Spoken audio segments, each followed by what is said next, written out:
성경 말씀 같이 교독하겠습니다. 에베소서 6장 11절에서부터 17절까지 에베소 6장 제가 봉독하겠습니다. 마귀의 관계를 능히 대적하기 위하여 하나님의 전신갑주를 입으라. 우리의 씨름은 혈과 육을 상대하는 것이 아니요 통치자들과 권세들과 이 어둠의 세상 주관자들과 하늘에 있는 악의 영들을 상대함이라. 그러므로 하나님의 전신갑주를 취하라. 이는 악한 날에 너희가 능히 대적하고 모든 일을 행한 후에 서기 위함이라. 그런즉 서서 진리로 허리띠를 띠고 의의 옥신경을 붙이고 평안의 복음이 준비한 것으로 신을 신고 모든 것 위에 믿음의 방패를 가지고 이로써 능히 악한 자의 모든 불화살을 소멸하고 구원의 투구와 성령의 검 곧 하나님의 말씀을 가지라. 할렐루야. 아멘. 오늘은 비대면으로 예배를 드리는데 2020년 12월 20일이죠. 20일 주일날인데 대강절 넷째 주 주일입니다. 이제 크리스마스가 이번 주에 있다는 얘기인데 크리스마스 때도 아마 비대면으로 예배를 드릴 것 같습니다. 오늘은 성경 말씀 제목이 전신갑주를 입으라입니다. 요즘에 크리스마스인데 캐럴 소리를 들을 수가 없는 거죠. 그리고 분위기가 지금 코로나 때문에 다운이 돼서 도저히 크리스마스라고 생각하기가 조금 힘들게 되었습니다.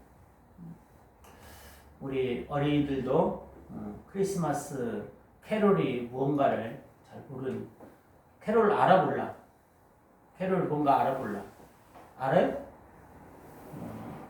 그런데 우리 크리스마스 캐롤을 들을 수 없는 것이 코로나 때문은 아니고 몇 년 전부터 그런 게 있었어요. 이게 지적 소유권이라고 해서 모든 가게에서, 모든 가게는 아니지만 캐롤을 틀면 거기 캐롤 트는 거기 로얄티를 줘야 되기 때문에 각 가게에서 캐롤 안 트는 경향이 있었습니다. 그래서 그때부터는 캐롤이 소리가 우리가 듣기가 힘든데 그렇습니다. 참 세상은 각자 자기가 자기 하나라도 자기가 챙기려고 해서 이익단체도 만들고 그러는 세대 속에서 또 양보를 하지 않으려고 그러는 거죠.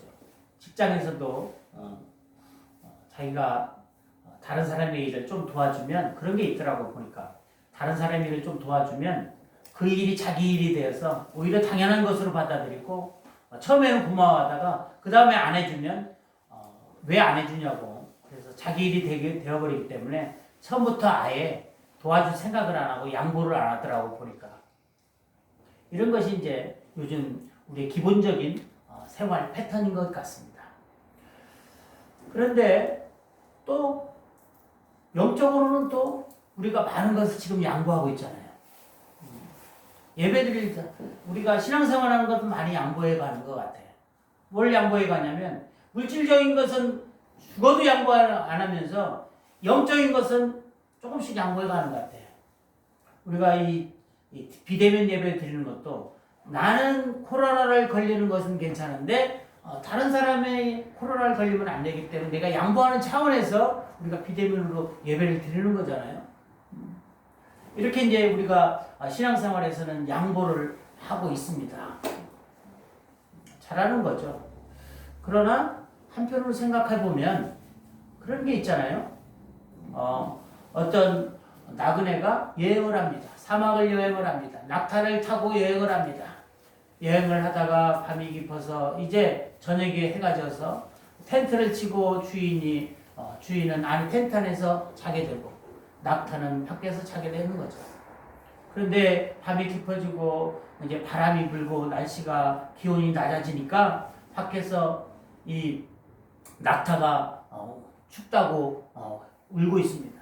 그래서 안에 있는 주인이 마음이 좀 짠해서 야, 안 되겠다. 나만 따뜻하게 지면 안 되겠다 싶어서 낙타 보고 그랬습니다.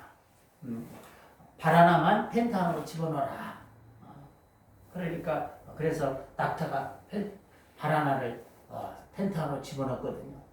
그 다음에는 이제 보니까 낙타가 생각할 때 오른발은 따뜻한데 왼발은 차갑거든.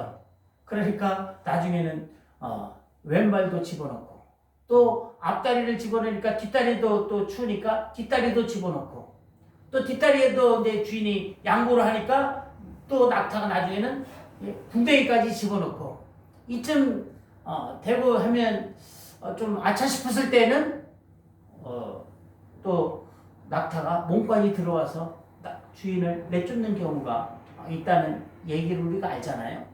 이렇게 지금 이 양보가 비대면으로 드리는 이 양보가 내가 오히려 신앙을 잃어버릴 단초가 되지 않을까 싶어서 걱정인 거죠. 그리고 또 우리가 어린 아이들 읽는 책 중에 그런 책이 있어요. 떡장사 엄마. 떡장사 엄마가 떡을 집에서 막 해서 떡을 팔러 갑니다. 떡을 팔러 가서 이제 산을 넘고 강을 건너 떡을 팔러 가는데 산을 넘는 가운데 호랑이가 나타났어요. 호랑이가 기다렸다가 나타나서 떡 하나 주면 안 잡아먹지. 그러니까 이 엄마가 생각할 때 어떻게 생각하겠어요? 내가 이 호랑이한테 잡아먹히지 않으려면 떡 하나 주면 안 잡아먹겠지. 호랑이도 떡 하나 주면 안 잡아먹지 하니까 그만을 믿었다는 거죠. 호랑이의 자비를 믿고 떡 하나를 줬습니다. 이제는 살았구나 싶어서 이제 떡광주리 나머지 남은 떡광주리를 갖고 이제 산을 넘고 또 갑니다. 그래서 다음 고개를 넘어가는데 호랑이가 또 나타났어. 떡 하나 주면 안 잡아먹지. 저번 고개에서도 줬는데 이번 고개에서도 줘야 되나 싶으면 또 안 주면 잡아먹을 것 같고 이거 그래 떡 2개쯤 준다고 해서 내가 무슨 손해가 있으랴 죽는 것보다는 낫지 하고 또 떡 하나 또 줬습니다. 그래 다음 고개를 또 넘어가려고 하는데 또 나타나서 떡 하나 주면 안 잡아먹지 그러는 거예요. 그래서 할 수 없이 또 줬습니다. 왜? 살려니까. 그 다음에 고개를 또 넘어가려고 또 갔습니다. 근데 또 호랑이가 또 나타났어. 떡 하나 주면 안 잡아먹지. 배가 얼만큼 찼을 텐데도 불구하고 이 호랑이는 또 떡 하나를 또 원하는 거야. 떡을 또 하나 줬습니다. 왜? 그걸로 해결하려고. 그래서 떡 하나 줬습니다. 그 다음 게 또 나타났어. 떡 하나 주면 안 잡아먹지. 그러다가 떡을 다 호랑이한테 줬습니다. 그리고 이제 빈손으로 집으로 다시 되돌아오려고 했어요. 근데 이 호랑이가 거기에 만족하냐고 또 나타났어. 떡 하나 주면 안 잡아먹지. 떡 없는데 그러면 너를 잡아먹어야겠다 하고 잡아먹은 거죠. 오늘 이 사태가 우리가 코로나를 걸리지 않기 위해서 하나를 양보를 비대면으로 예배하고 그 다음에 또 코로나를 안 걸리기 위해서 이제 다른 사람을 만나는 걸 절제하고 또 그 다음에는 이제 2단계에서 3단계로 양보를 하고 3단계에서 더 높은 걸로 양보를 하고 그런데 코로나를 그렇다고 해서 우리가 한 사람 이 사태를 피할 수 있을까? 우리가 부산행이라는 영화를 생각해 봤습니다. 그것이 내 머릿속에 떠오르더라고요. 부산행이라는 영화 있잖아요. 좀비한테 먹혀서 다 좀비가 못 넘어가게 하기 위해서 열차문을 다 잠궈도 나중에 결국에서는 도착했을 때는 모든 사람이 다 좀비가 되어 있는 거예요. 길을 쓰고 좀비를 막지만 결국에는 안 됐던 겁니다. 이렇지 않나 싶어요. 코로나를 막기 위해서 길을 쓰고 내가 연초에도 말씀을 드렸자면 우리가 코로나를 막는 것도 중요하지만 피하는 것도 중요하지만 더 중요한 것은 내 자신이 면역력을 키우는 게 더 중요한 것이다. 한 10사람이 도둑 하나를 못 잡는다고 우리가 아무리 방역 하더라도 최선의 노력은 해야 되겠지만 결국에는 중요한 것은 내가 코로나를 이기기 위해서는 내 자신이 코로나를 피하는 것이 아니라 내 자신이 코로나를 이길 수 있는 면역력을 갖추는 것이 더 중요하다는 거죠. 이 떡장사 아주머니가 떡 하나 주면 안 잡아먹지 할 때에 떡 하나를 주는 대신에 그가 조금이라도 무장하고 있다면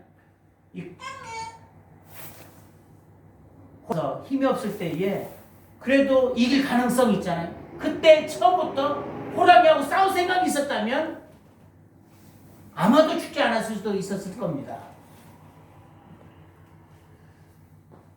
그런 것 같아요. 우리가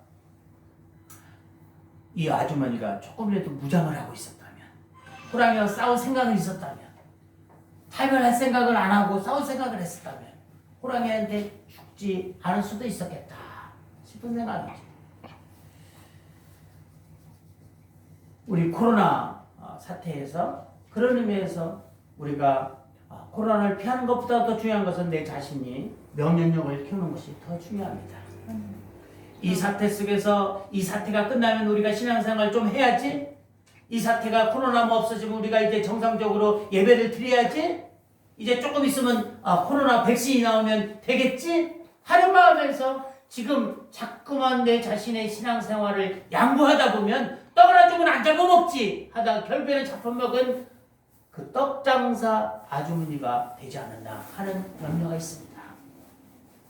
그래서 중요한 것은 우리가 신앙적으로라든지 우리가 먼저 지금 무장하는 것이 중요하다는 거죠. 영적으로 무장하는 것이 중요하다는 사실입니다.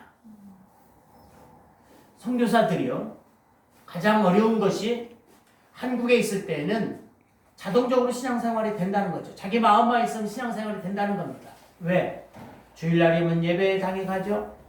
그래서 예배를 드리죠. 또 수요일날이면 예배를 드리죠. 또 새벽기도 하죠. 또 여러 가지 모임 가중에 신앙생활을 합니다. 이렇게 되면 자연히 자기가 신앙의 패턴이 있기 때문에 신앙생활을 합니다. 그런데 저 선교지에 가서 비행기에 딱 내리면 누가 같이 신앙생활을 하자는 사람도 없습니다. 갈 교회도 없습니다. 자기가 만들어 나가야 되는 거죠. 먼저 자기가 시간을 정해놓고 예배를 드리고 또 장소를 정해놓고 예배를 드리고 스스로 자기가 무장을 해서 자기가 스스로 신앙생활을 해야 된다는 데 대해서 어려움이 있다는 것이 사실입니다. 거기에서는 누가 하나 예배를 안 드려도 성경을 안 읽어도 기도를 안 해도 누가 하나 얘기하는 사람 없습니다. 그래서 처음에는 편할 수도 있지만 나중에는 그래서 선교사들이 무너지는 경우가 있다는 사실입니다. 우리도 지금 이 분위기 속에서는 선교사처럼 내가 스스로 교회를 세우고 내가 스스로 시간을 정하고 장소를 정하고 스스로 내가 내 신앙을 내가 지켜야 할 때가 지금이 아닌가 생각한다는 겁니다. 그래서 내가 영적으로 무장을 해야지 돼요. 내가 교회가 돼야지 됩니다. 내가 먼저 시간을 정해놓고 내가 먼저 장소를 정해놓고 성경을 읽고 기도를 하고 또 여러 가지 성경 공부를 하고 이렇게 해야지 된다는 사실입니다. 그래야 무장이 됐을 때에 우리가 내 신앙을 내가 지켜서 신앙생활을 할 수 있다는 겁니다. 우리가 혹 이 사태가 끝나면 코로나 사태가 끝나면 내가 교회 가서 예배를 드려야지. 그땐 내가 신앙생활 똑바로 해야지. 지금 잠깐 쉬어야지. 저도 마찬가지입니다. 지금은 이 어려움을 좀 피하고 조금 있으면 또 정상적으로 되겠지 하는 마음에서 지금 이것을 양보하게 보다 보면 게으름을 피다 보면 우리 신앙을 잊어버리고 만나는 겁니다. 그래서 먼저 우리가 영적으로 무장하기 위해서는 전신갑주를 입어야 되는데 전신갑주를 입는다는 것은 먼저 금방도 말씀드렸듯이 우리가 시간을 정해놓고 성경을 읽어야 됩니다. 장소를 정해놓고 성경을 읽어야 됩니다. 장소를 정해놓고 기도를 해야 됩니다. 왜? 아무데나 하면 되고 수시로 기도하면 되죠. 아무데나 성경을 읽으면 되죠. 뭐 굳이 장소를 정해놓고 시간을 정해놓습니까? 그것은 이스라엘 사람들이 처음에 고센 땅과 이 애굽 땅에 하나님이 구별했고 많은 지구상에 땅이 있지만 지구상에서 가나안 땅을 하나님의 약속의 땅으로 정해놓은 것은 모든 것이 하나님인 것 같지만 특별히 이것은 하나님의 백성의 땅이라는 것을 말해주는 거죠. 그리고 하나님이 창세기 2장 3절에 거룩한 안식일날을 거룩하게 구별했다는 것은 모든 날이 하나님 거지만 그 안식일날만큼은 온전히 하나님 거라는 것을, 하나님이 주인하는 것을 표시해놨다는 사실입니다. 우리 가정에 예를 들어서 무슨 이웃으로부터 선물이 왔어. 과자나 과일이 선물로 들어왔어요. 모든 가족들이 같이 먹어도 좋지만 특별히 이건 구별해서 이건 엄마 거, 이건 아빠 거, 이건 큰딸 거 구별해서 딱 하면 같이 먹어도 되는 거지만 특별히 이것은 아빠 거라는 그것을 구별해놓으면 그것이 이것은 아빠가 이 집안의 가장이구나, 엄마가 가장이구나, 중요한 사람이구나 하듯이 우리가 시간을, 모든 것이 하나님의 시간이지만 특별히 하나님만을 위한 시간, 하나님만을 생각하는 시간으로 따로 구별해놔야 된다는 거죠. 아멘. 또 모든 곳에서 예배를 드리고 내 삶이 예배가 돼야 된다지만 장소도 한 곳을 거룩한 장소로, 하나님만을 위한 장소로 이렇게 돼야 된다는 겁니다. 그리고 또 나도 세상 사람과 똑같지만 세상으로부터 특별한 하나님의 사람으로서 특별히 구별된 사람이라는 정체성을 가져야지 된다는 거죠. 그 정체성을 갖고 특별한 시간에 특별한 공간에서 하나님을 만나는 시간을 가져야 우리가 무장을 할 수가 있고 우리의 신앙을 지켜나갈 수가 있다는 겁니다. 그래서 우리가 이 어려운 가운데 피하지만 말고 잠깐 소나기 피하듯이 잠깐 비대면을 예배를 드리고 백신이 개발되면 이제 정상적으로 예배를 드리겠지. 그때까지 기다리지 말고 스스로 각계 전투에 임하는 군사처럼 자기 목숨 자기가 지켜야 되는 것처럼 내 신앙 내가 지켜야지 된다는 그 결심을 갖고 각자 무장하는 우리 성도들 되기를 축원드립니다. 아멘. 기도하겠습니다.